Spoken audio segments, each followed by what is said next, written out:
here. I'm the founder and CEO of ShareLove.Fund. Today we are in week 33 of our yoga teacher training for our RCYT degree students. RCYT stands for Registered Children's Yoga Teacher. It is the 95-hour children's specialty credential for yoga teachers as accredited by Yoga Alliance. All of the specific coursework for this course is on our on-demand self-paced course available from our website, as well as we use the Teachable platform. And you can enroll at any time, 24/7 at ShareLove.Fund/train. This class today is 90 minutes we get to share together as part of your optional weekly guided practice.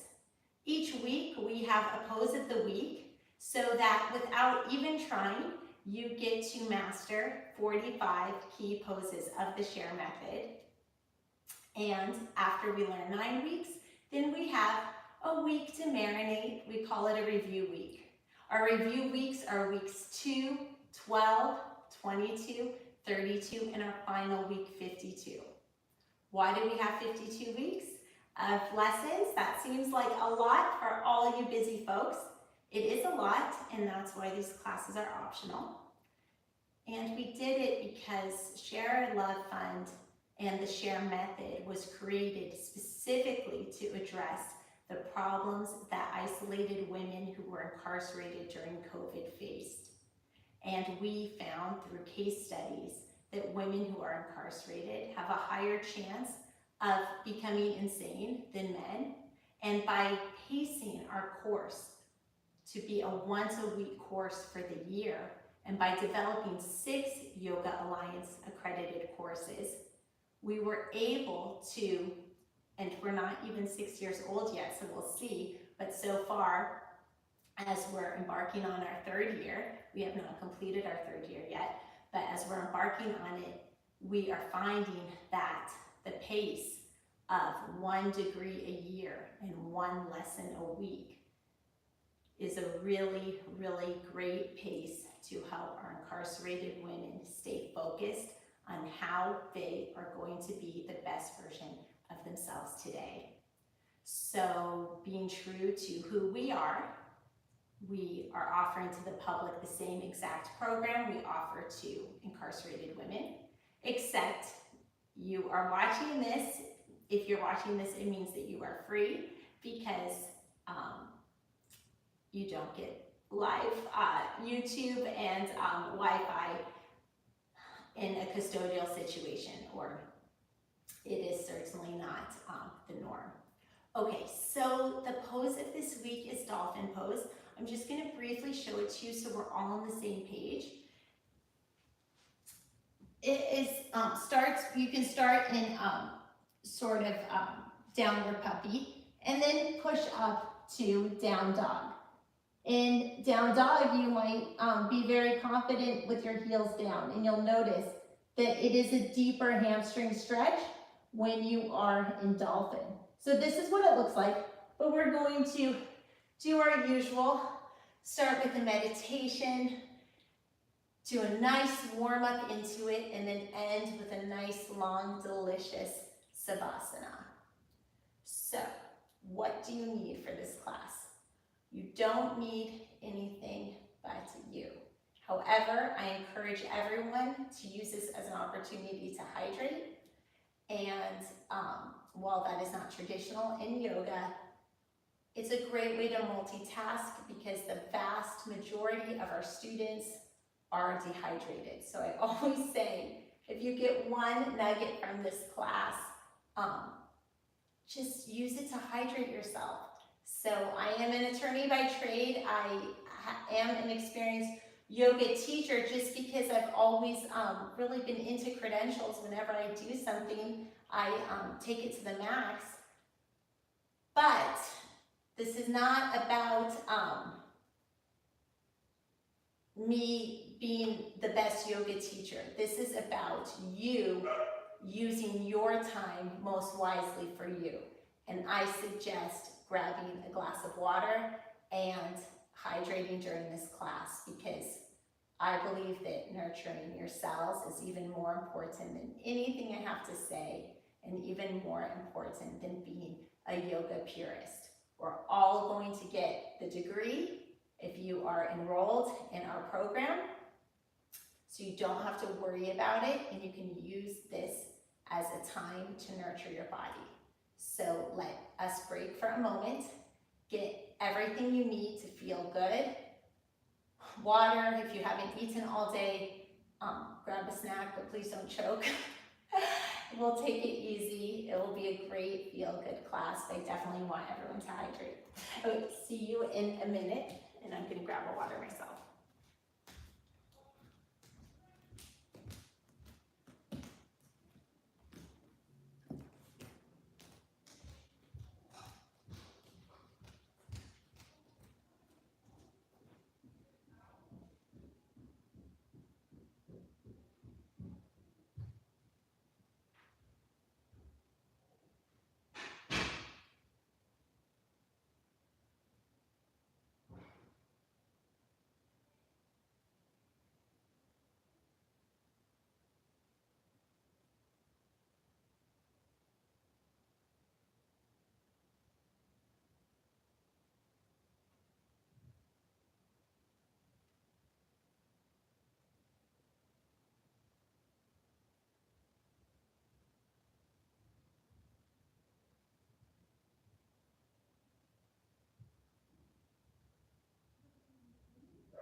Okay, cheers everyone. Hope you got your water. Cheers. I have a little line in mind to be fun. You don't need fancy energy drinks. We really have evolved for water to be our source of hydration. We're going to do a meditation for middle schoolers today to help middle schoolers in school. Most of their time is in school, and the other big part of their time should be sleeping, and that really takes up the majority of their day. Then there's eating and sports, and many times that means for the modern American family, eating on the go, in the car, on the way to sports. There's friend time, there's homework time when they get home. These kids are very, very busy. They also find time for electronics and so forth. But in this rapid lifestyle of most middle schoolers, or many middle schoolers, there's not a lot of time to really reflect on the wins and losses of the day, and to kind of make peace and feel good about the mistakes that they've made. As ShareLove.Fund, we like to say, there are no mistakes, it's just lessons learned. But how did we come up with that phrase? We had to learn it from somewhere, or we had to have time to meditate, to contemplate, to uncover that answer from within. Children in middle school, they're just so busy, so scheduled. Even if they don't have activities, if they have siblings at home, there might be someone always in their face. They may be sharing a room and so forth. So this meditation is an opportunity to introduce middle schoolers to this concept of coping with mistakes. I'm going to start with an introduction of why meditation for teenagers is so important. And if you like any of what I'm saying and you want to share it with your students as registered children's yoga teachers, because you will earn your degree, I'm super proud of all of you. If any of this resonates and you like it, you don't need to take any notes. You can just absorb it. You can hydrate and use your time wisely by multitasking. Or you can meditate and listen to my words and allow them to draw you deeper into contemplation. But if any of this you like, you don't need to write it down, because it is all available to you in the YouTube transcript. This is why I love filming live on YouTube for all of you, as opposed to Zoom, because it enables you to have the transcript. If you like a yoga sequence I did, you can just scroll over it, highlight it, copy, paste it, and put it in a Word or Google document and use it. You could use it as is, or you at least have a rough draft that you can modify from and customize for your own particular need. Maybe you are teaching 9-year-olds and you want to customize it just for all of those things that 9-year-olds are dealing with, for example. So it's great. You don't have to write anything down. The entire transcript of this video is available to you in the YouTube transcript. And I would love for you to copy what you like. I'm not interested in keeping information that helps kids to myself. I'm interested in helping as many kids as possible. ShareLove.Fund is a 501c3 charitable nonprofit organization, and we offer this free degree to incarcerated women and at-risk youth. We are all about helping youth. So please, if something is useful, copy it, use it, put it out there, help others. Thank you so, so much. Okay, so I'm going to start with an introduction of why meditation is useful to teens. Like, teens are so busy. Why do they need one more thing to do? Here's why. Being human is hard. Being a teenager and a preteen might just be the hardest part of it all.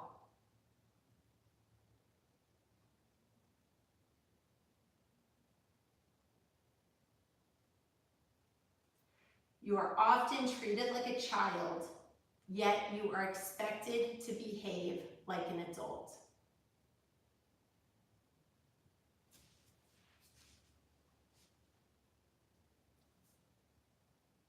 You are asked to make decisions that will impact the rest of your life, like what middle school to attend if you are applying out, without being totally clear on what you want, what feels right, or what is out there. Like, what sport do you want to play? Or what language do you want to study for your foreign language requirement?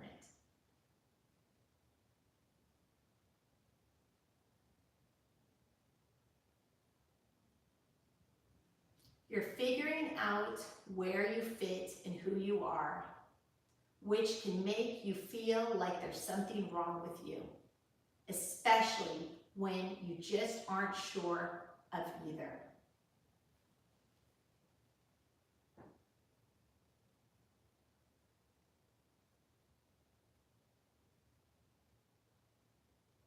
You love your friends, but there's so much drama.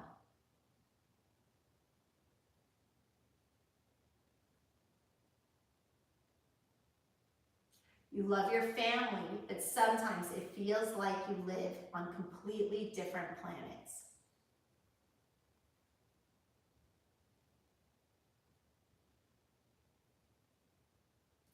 You're trying to more fully understand your gender identity and be true to yourself while living up to parental and societal expectations.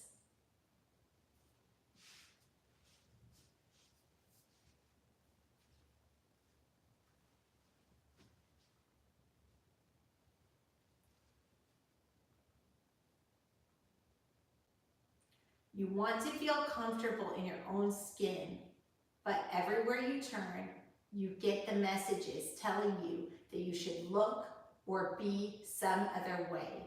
Messages about how or why you don't measure up.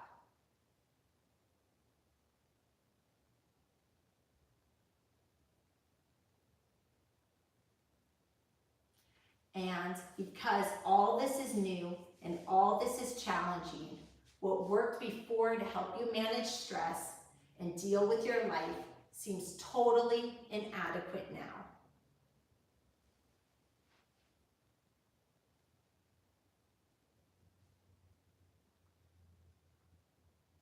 No matter what, sometimes you seem lost. No wonder teens are more stressed out and preteens than ever before, and are actually the most stressed out generation in America right now, according to some articles.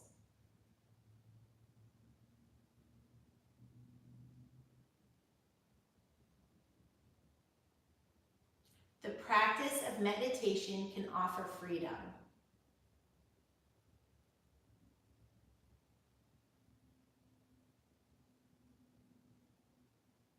It gives you the tools to train your brain so that you can choose who you are instead of being pushed around, either by the outside world or by your own unwanted emotions and thoughts.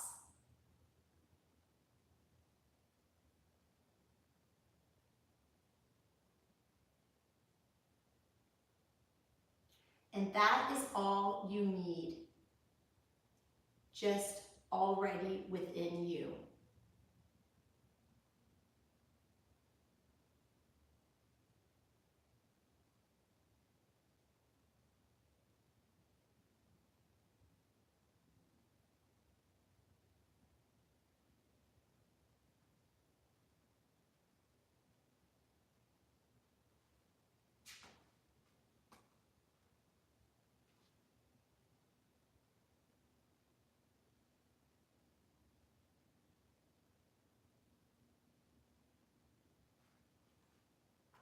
Going to start the meditation now, coping with mistakes.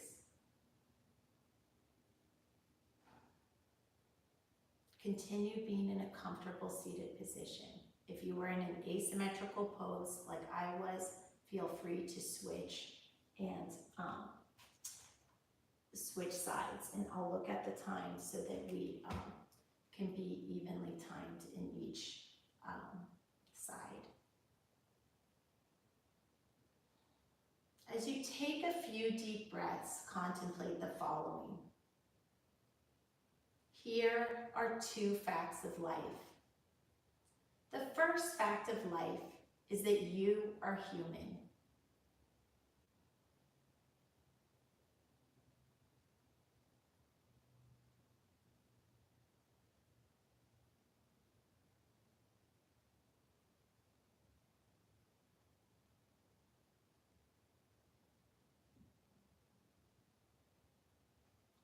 The second fact of life is that humans make mistakes.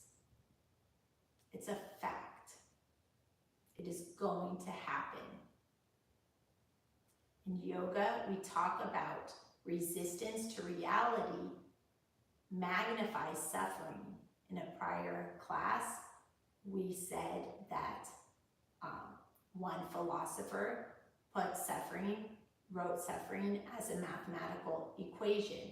Suffering equals pain times multiplied resistance. So resisting the reality that humans, by definition, make mistakes will increase the pain that you feel from making a mistake, thereby increasing your suffering.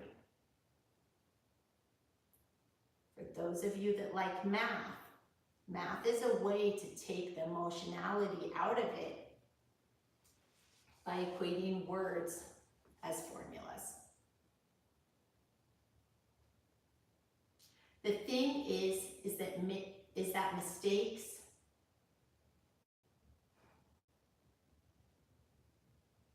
mistakes happen. And the mistake, if one is made, isn't a fixed commentary on who you are.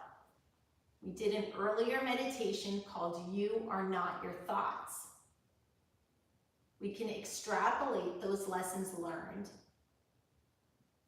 and apply it to mistakes. You are not your mistake. When parents or teachers say you're bad or you're good, know that actually they are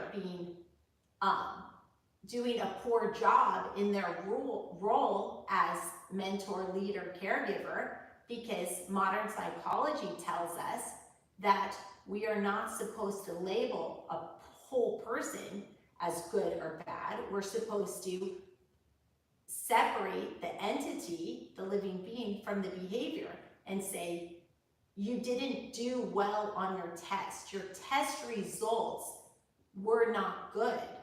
Your test results were good. But that is not you. That is your performance one day on one test. Or if your entire middle school GPA is not good, then fine. That is your performance for the entire middle school. But it's not who you are. It is what you did. And what you did is not you. It's outside of you. So when people label you good or bad based on what you did, you can realize that you are smarter than them and understand modern psychology better, because they're not supposed to do that. They're supposed to say, I don't like this behavior, or I like it when you act more like that. Don't follow bad examples.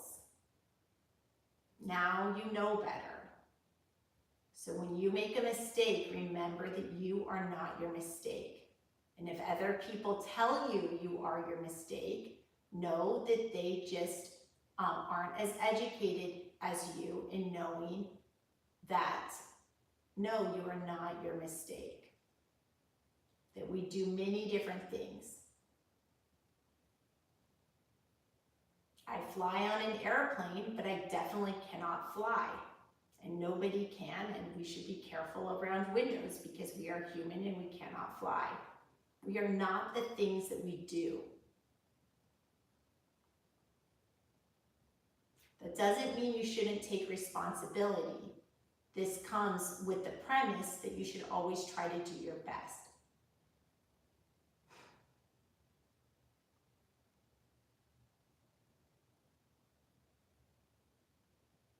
A mistake is just something that happened.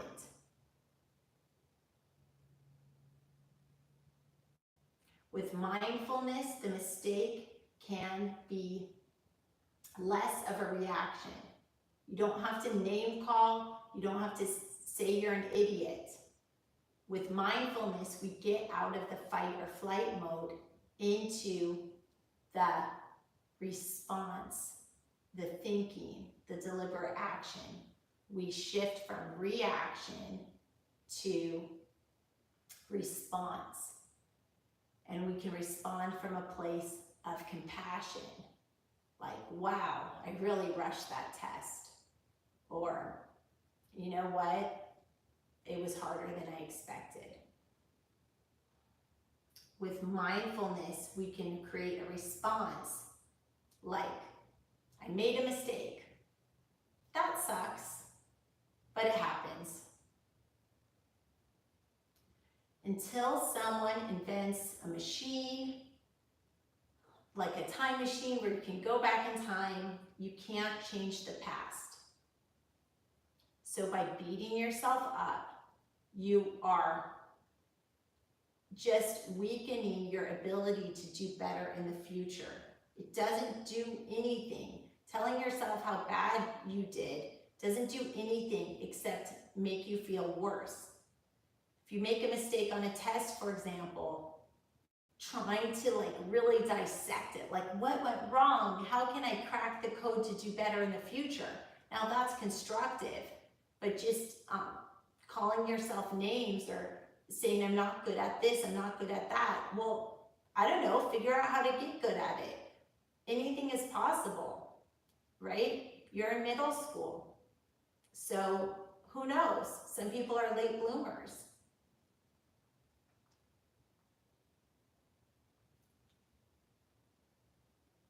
Even when you make a mistake, remember that you can still do something. You can learn a lesson. You can fix whatever is necessary. If you make a mistake socially with a friend, you can apologize. You can make amends. You can forgive yourself and move on. Maybe your friend won't forgive you, but you can be proud of yourself for how you dealt with your mistake. One of the quotes that I've been saying throughout this RCYT Yoga Registered Children's Yoga Teacher Training is it's not how many times you fall, it's how many times you get up again. That is not my words. I don't remember offhand. I think it was Nelson Mandela, but I'm not quite sure. But the idea is every mistake is an opportunity to learn a lesson. So pat yourself on the back for getting up the next day and facing what you need to face despite that horrible mistake. Like, wow, that took a lot of courage to bounce back after that mistake. So you can celebrate that. Let's take a few more deep breaths. And if you were sitting in an asymmetrical pose like I was, then you can switch to the other side.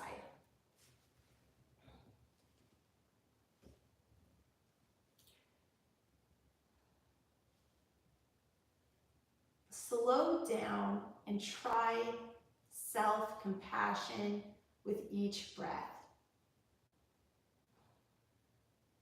Align your body so your posture feels soothing. And you can even say words like, I love you, and your name. So my name is Ashley. So I'm not suggesting you say this, but it would be like, I love you, Ashley. I love you so, so much. Really give yourself that love and kindness, even if there's no one else around to give it to you. You can give it to yourself. Why? Because sometimes your brain doesn't notice the difference and it can feel really good. And it's easier to bounce back from mistakes when you start from a place of feeling whole or complete. In yoga, we call it a place of abundance.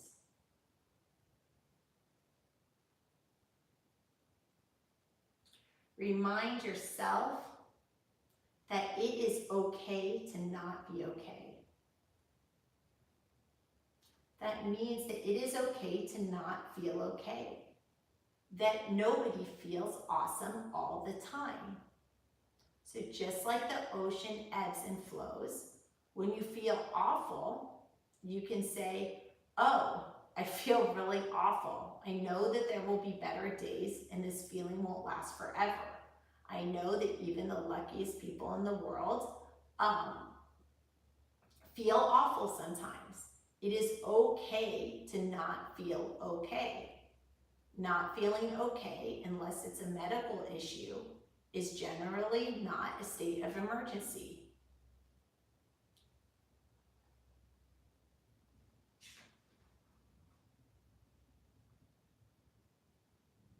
However you feel, whatever's going on, remind yourself that it's okay. You can even tell yourself, it is okay to feel this way. It is okay to not feel okay.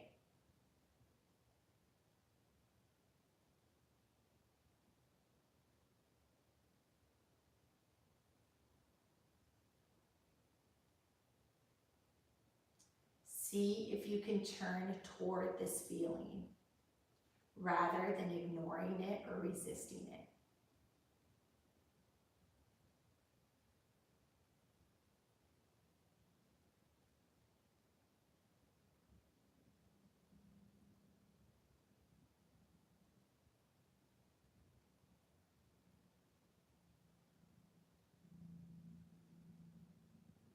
You might imagine it's a good friend who's really struggling. This feeling of not feeling okay. And you wouldn't just tell your friend, go away, or what's wrong with you. You would want to be gentle and reassuring to your friend.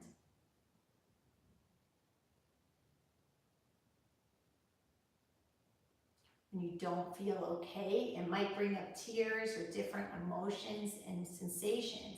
But again, remind yourself that that is totally normal, that it is okay to not feel okay.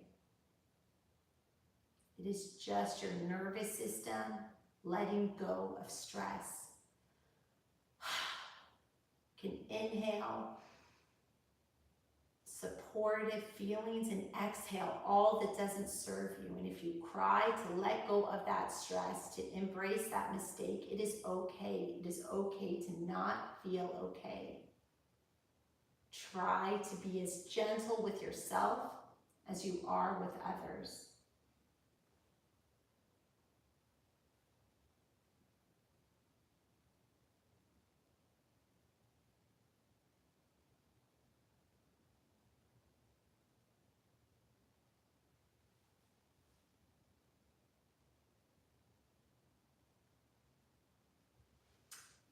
Notice how any discomfort, any frustration or shame feels in your body.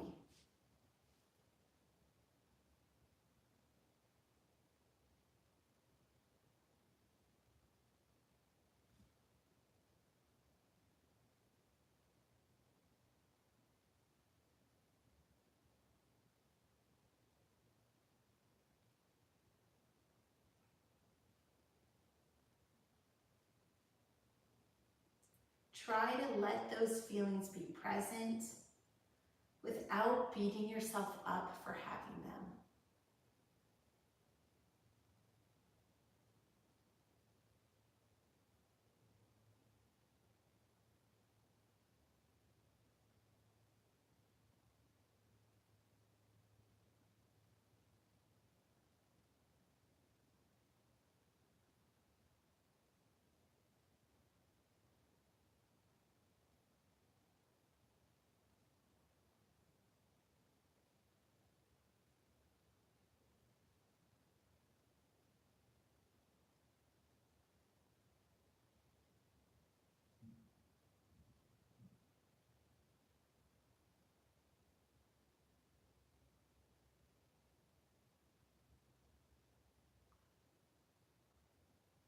Remind yourself that you can't change what happened, but you can choose how to respond.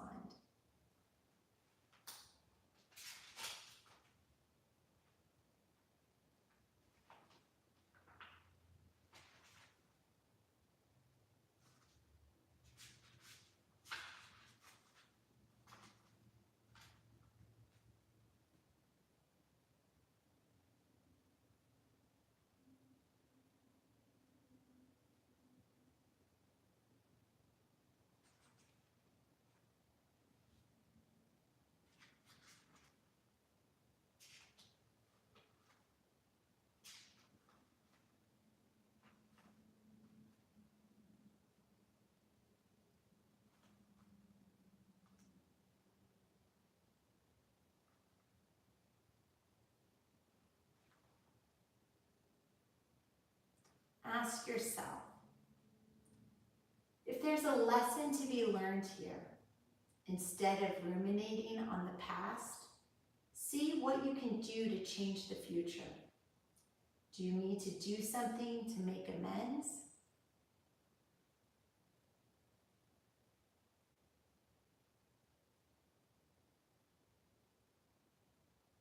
Can you apologize to yourself or someone else?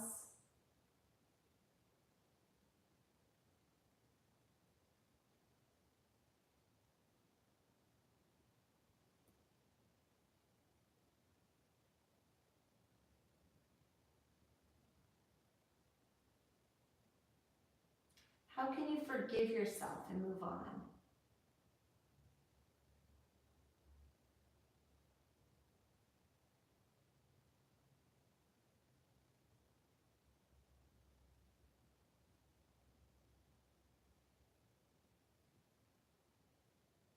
Maybe all you actually need is to just feel that discomfort, to name it, and see that you are more than it, even if it feels awful. Maybe you need to tell yourself something like, I made a mistake. It feels terrible. I'm going to do XYZ next time. Beating myself up about this won't change anything. Whenever you start to replay that mistake again, choose some self-compassion or spend some time trying to relax your body and being present. You can do this through a body scan meditation, saying, I'm going to breathe into my feet and relax them. And with each exhale, release tension. I'm going to breathe into my legs and relax them. And with each exhale, release tension. The belly, torso, head, and so forth. Whenever you start to replay a mistake, know that you have these tools, body scan or self-compassion, where you say, I love you in your name. Come back to these anchoring compassion exercises. Come back to these practices whenever you need them.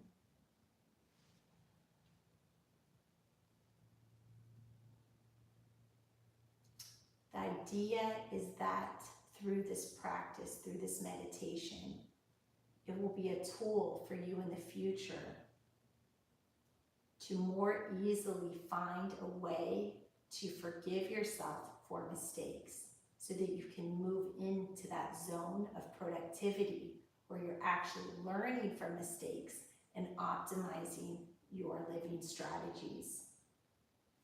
Giving yourself freedom to make mistakes allows you to tap into the most creative and efficient version of yourself, because you're spending your energy focused on doing and learning and not focused on bracing yourself against the fear of a mistake.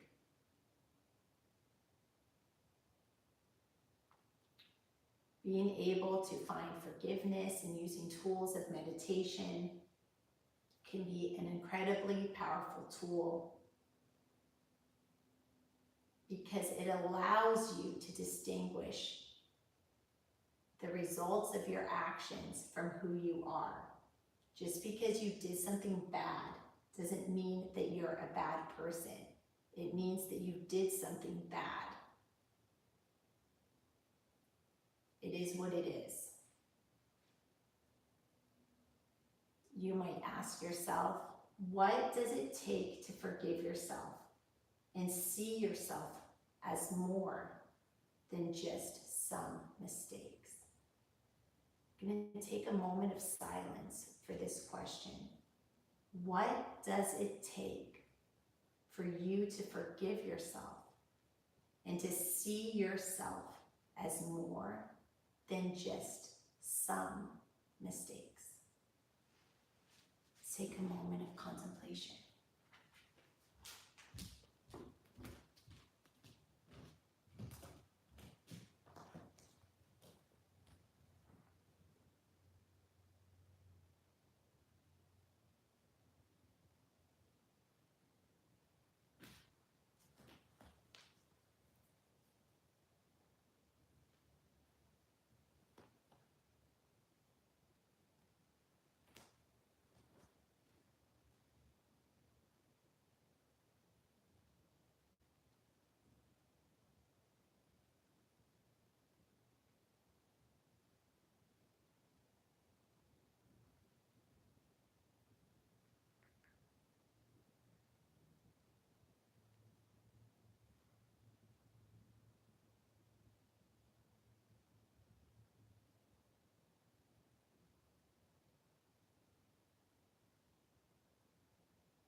Okay, so now that everybody had a chance to contemplate that, let us move into our movement.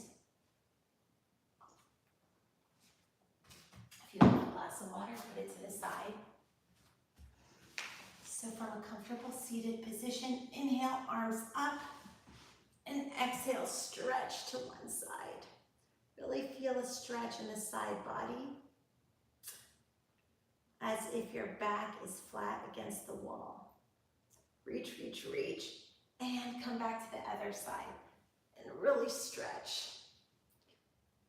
As all of you know by now, reach, reach, reach, and come back. That this is my favorite pose, because with our incarcerated women, I love to say that you can paint a rainbow regardless of your situation.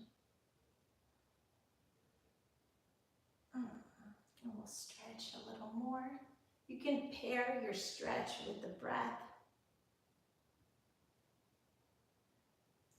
If you are sitting asymmetrical like I am, I invite you to switch sides, because we'll notice a little difference in the stretch depending on the side. Reach, reach, reach, and release. And again, reach, reach, reach, and release.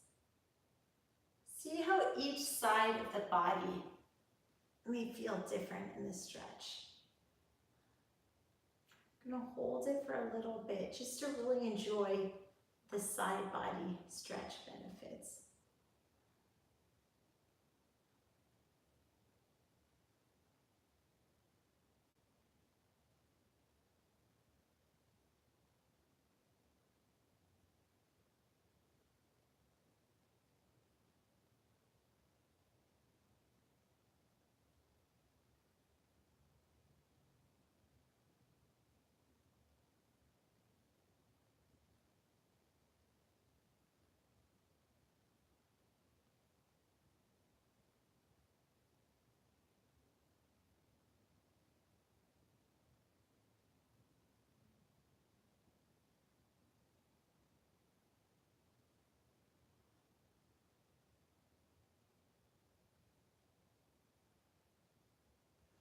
And on the other side.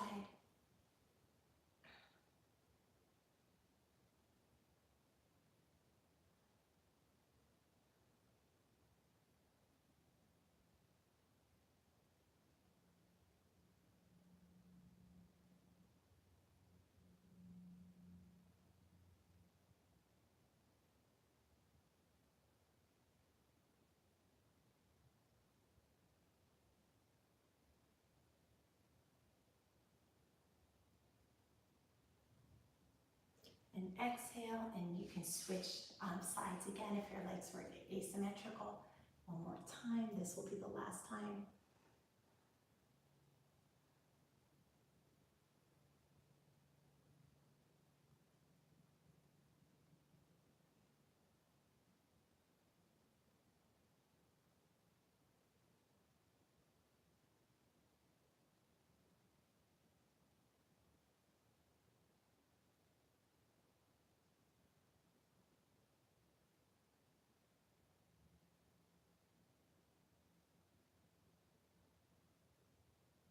And exhale, and on the other side.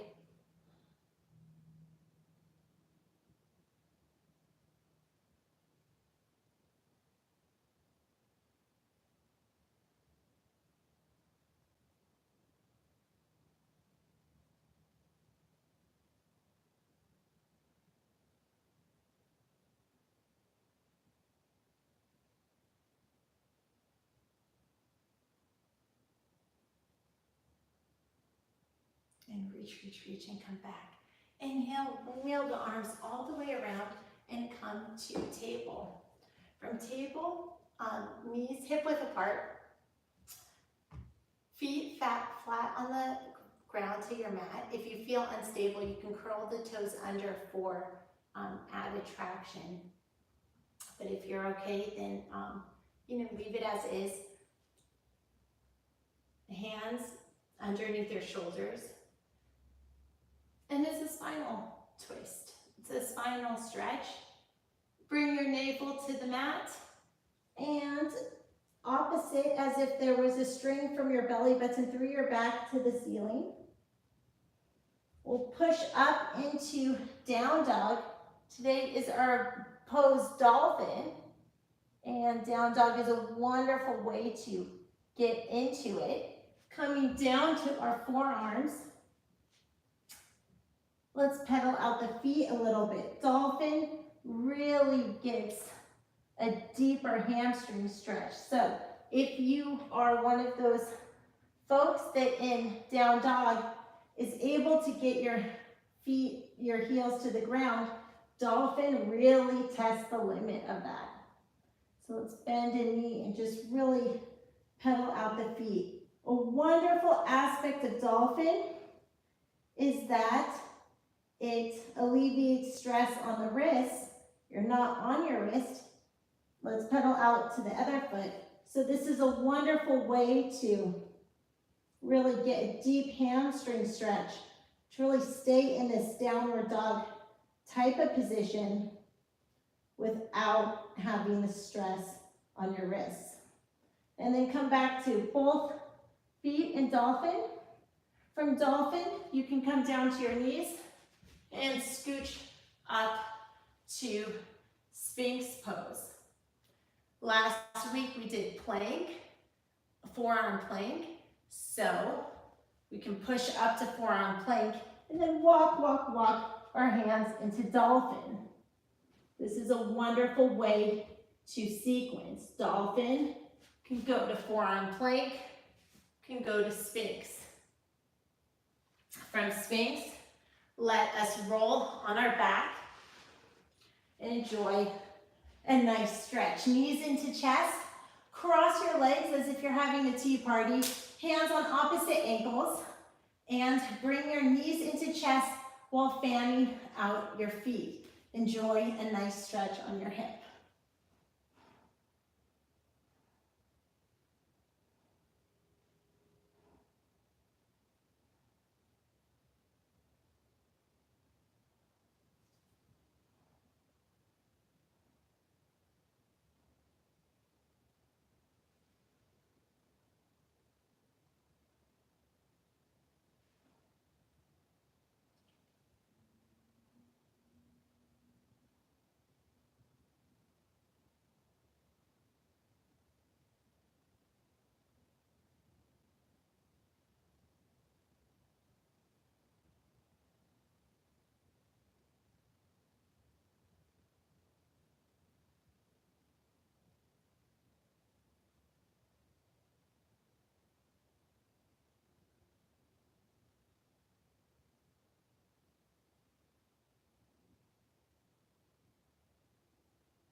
Feel yourself getting a little deeper into the stretch as your muscles relax.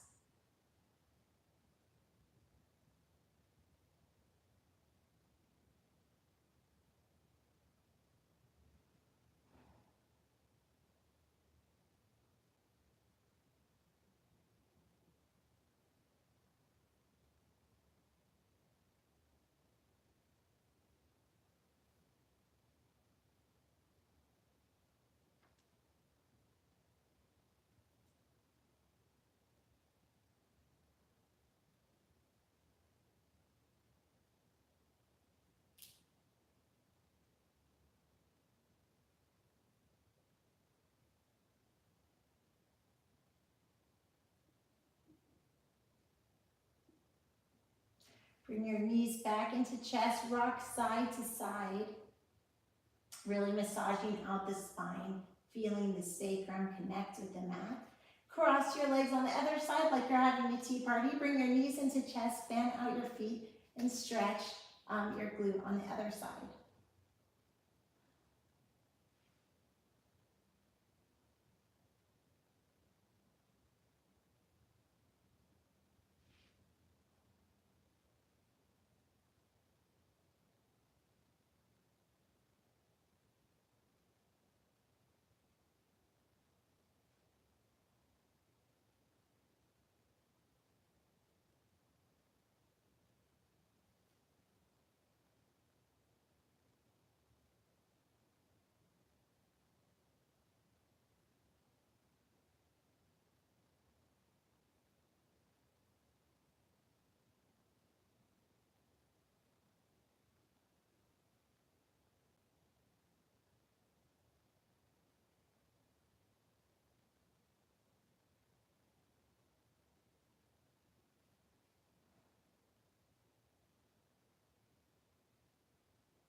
Feel yourself getting a little deeper into the stretch.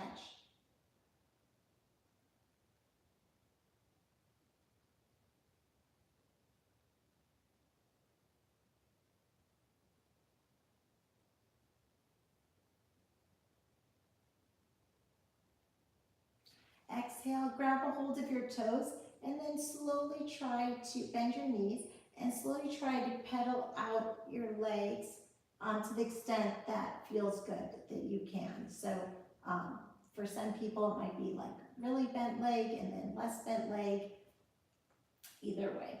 But we'll pedal out the legs and really just enjoy this hamstring stretch. If you are more flexible and that this is no problem, then try to keep your sacrum on the mat. A lot of this flexibility has nothing to do with flexibility, it's just anatomy. If you are blessed with super long legs and a shorter torso, then this obviously will be harder. So it's not really about flexibility, it's different people are born with different anatomy, so different stretches are going to look different on different people. So it doesn't really matter if your knees are bent or straight. What matters is that you're feeling a hamstring stretch and you're feeling an arm stretch and that you're pulling down on your toes and stretching the whole back side of your foot. You can also kind of roll your back out when you do this to kind of massage out your back while trying to keep it straight.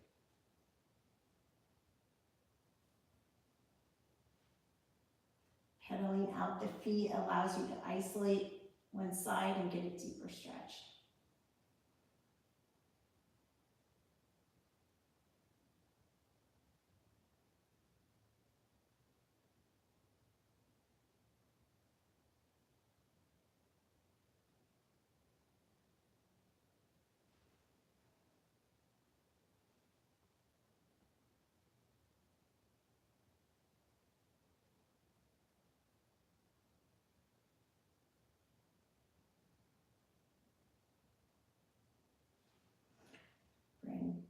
legs up and just really enjoy that hamstring stretch.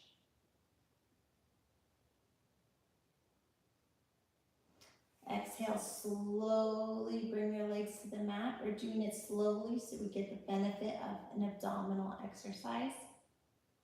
When you get close to the bottom, just let the legs hover.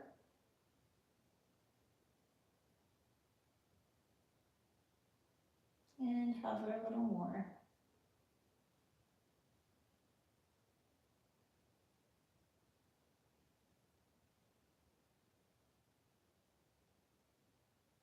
And release. Inhale, arms up and all the way around to your sides, palms facing up about 6 to 8 inches from your body. Heels hip width apart, toes fanned out. Forehead relaxed, jaw relaxed. Eyes closed or soft gaze. You've earned it. This is your 25-minute approximately Savasana. We try to do 30 minutes, but those stretches, holding them, got us a little deeper into that muscle tissue and ligaments to release. I invite you to relax, possibly even fall asleep in this Savasana. Don't worry, I will wake you up, and I can't hear you snoring on YouTube, so just be you. I will cue you out of this when our class hits the 90-minute mark, so enjoy.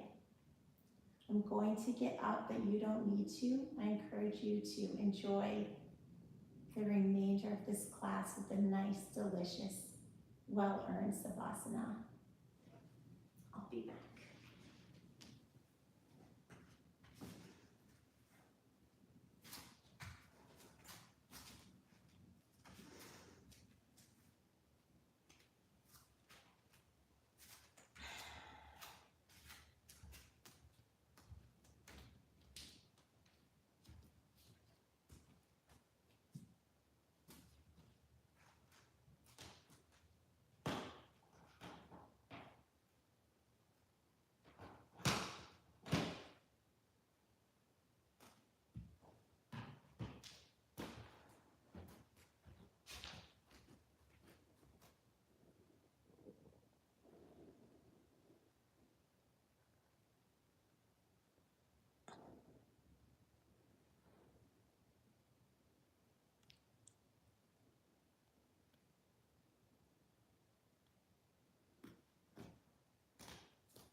Gently bring your awareness back to the present moment.